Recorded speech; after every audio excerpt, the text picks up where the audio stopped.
It's the thing is yeah, there's a lot of driving, but it's never for big enough stretches. Hi everyone, welcome to Brasserie 1895. I know a lot of y'all are just dining this evening, but we're also having a little art gallery tonight. My name is Chris Jacob, I'm the owner of Brasserie 1895. I don't mean to interrupt anyone's dinner, so if y'all want to keep chatting, by all means go ahead. But one night out of the year, or 2 nights out of the year, I generally try to do some kind of art gathering. And I have come across this guy right here, Imhotep Live. This gentleman right here. And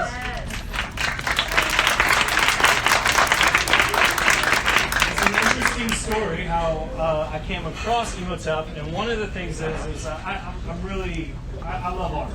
I love all kinds of art. My previous restaurant was pretty much an art gallery. There was another restaurant before that was also pretty much an art gallery, and I try to support a lot of local artists. Most of the art that we had here before was students that, you know, from the high school. We've done art shows with them. I brought in a few friends here and there to also do a couple shows, and then COVID hit. And then I was thinking to myself, I really wanted some kind of dark art because I was in a dark place. You know, I was like, holy moly, man, everything is not bright and cheery. And one of the wherever Brock is right here says, well, I have this friend that has this awesome kind of appeal about it. And I said, well, that's what I want. And I looked at it for the first time. This isn't the first showing. We had one before this. I said, that is perfect. That is exactly what I want.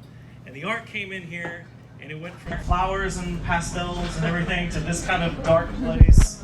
And pretty much everyone said, what in the hell is going on in Brasserie 1895? And I said, don't worry about it. I said, if it makes you feel something, then that's good art. And that's the way I looked at it. Now, as I got to meet Imhotep and talk about some of the art, there was a lot of nuances about it, and it's not quite as dark as you think. But he does have a method to it, and I absolutely love it. I mean, I really, really love it. And so he had come to me again. He said, hey, man, do you mind if I get to painting again? I said, well, yeah. I mean, aren't you painting now? He goes, no, I need to quit my job for a month and paint. I said, well, great. You go painting, and I will help you get through that. And let's do another show. So we did, and this is what Imhotep's come up with. And I wanted a chance for everyone to actually understand what the pieces are. And he's going to talk a little bit about his method, and how he comes and how he does his art. And I think it's really interesting. So if y'all like to listen, please join in. And if you'd like to talk to Imhotep a little more, because all this stuff is really interesting to me, I really love it. But by all means, if y'all want to carry on and have a conversation, do that. So, all right? Thank y'all very much. Imhotep Live.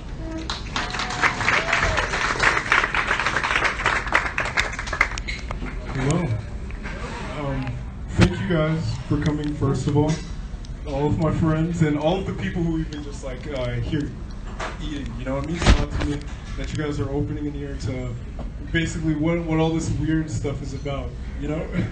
So the inspiration behind these pieces was basically some of the work that Carl Jung kind of, and some of his students as well, which is basically like the exploration of the unconscious mind, of the subconscious.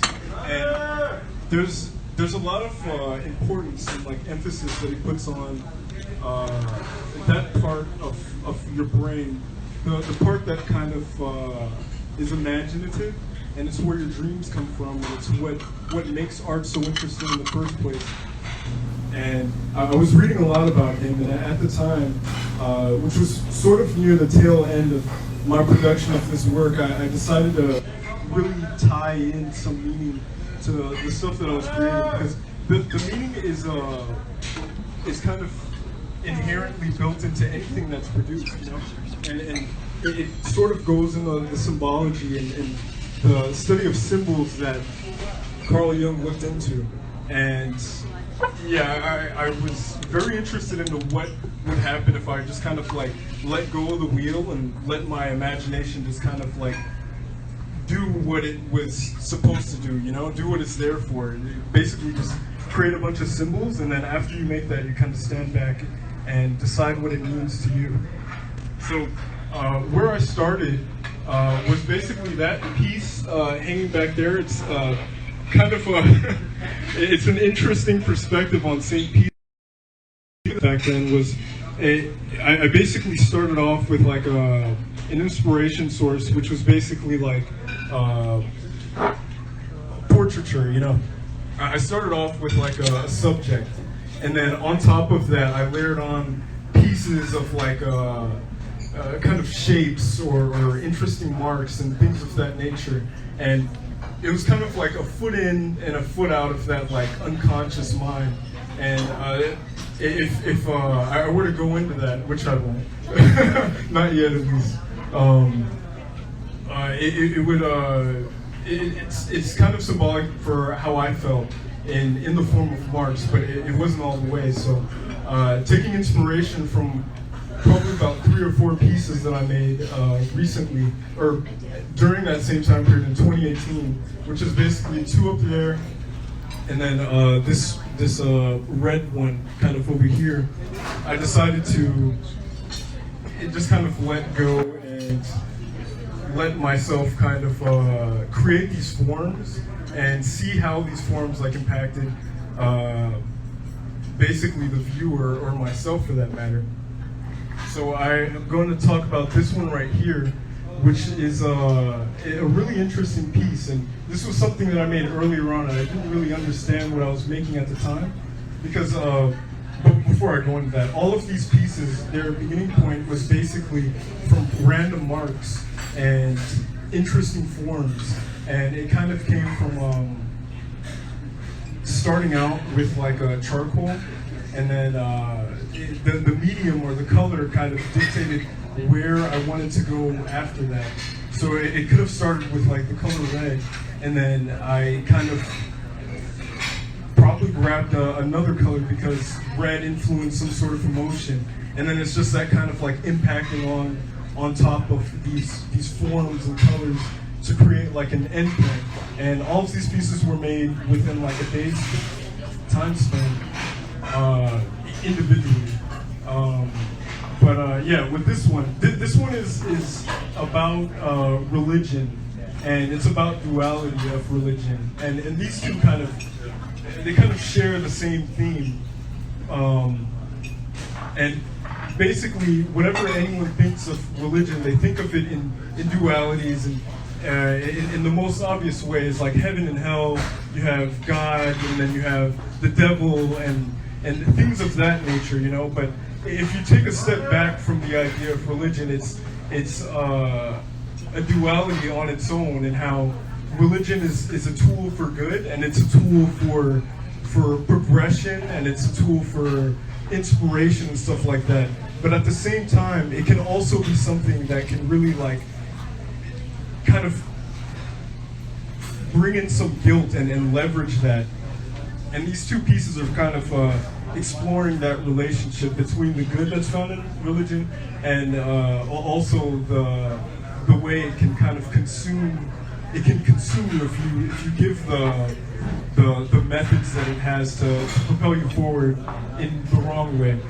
Another piece that I would like to talk about is this one right here, and it's a very peculiar piece, and it's kind of insulting in a way with how loud it is.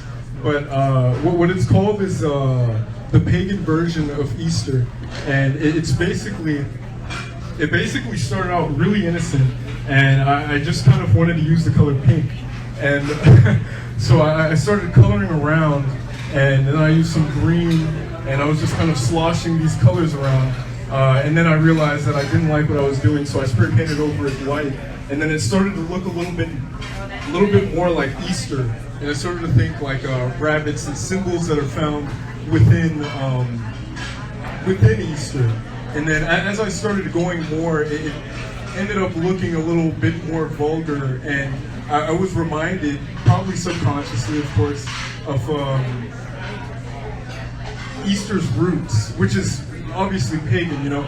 Easter is about like fertility and stuff like that, and you can easily read that in the symbols that's found like in Easter, which is basically like a rabbit and eggs and all of this weird stuff, you know.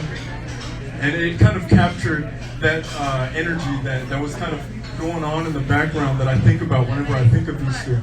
And by the time I finished, I was like, okay, let me tie it into that same innocent kind of perspective that Easter kind of takes over, you know.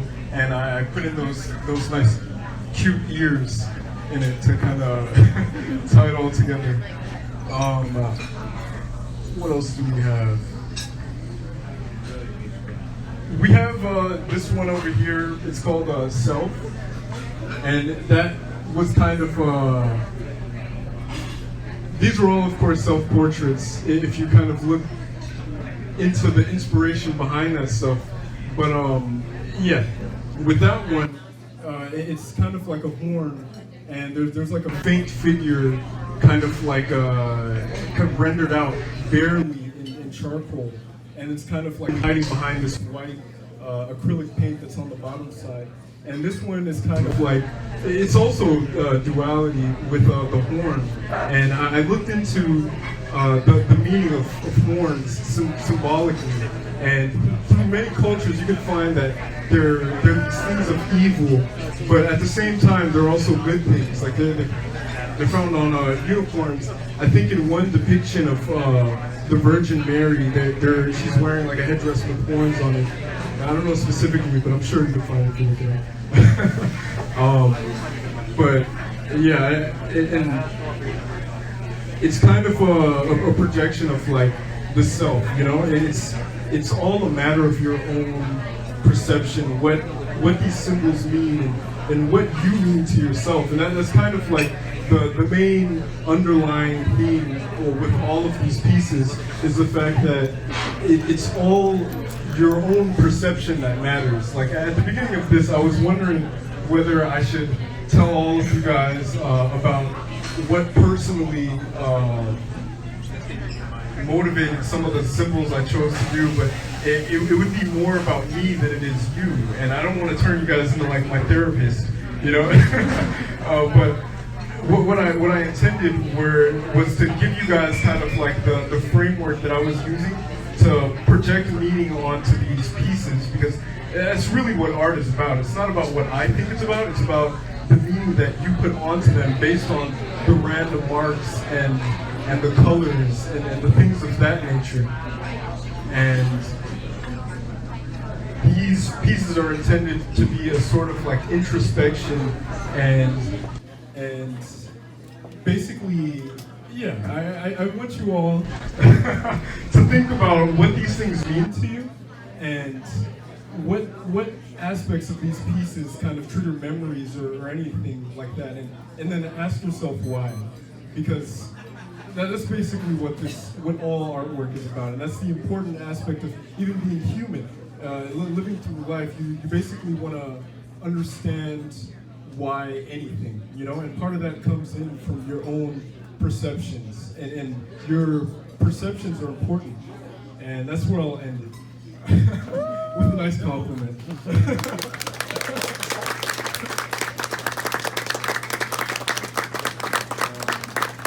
Cool, so I'm gonna give this to someone else.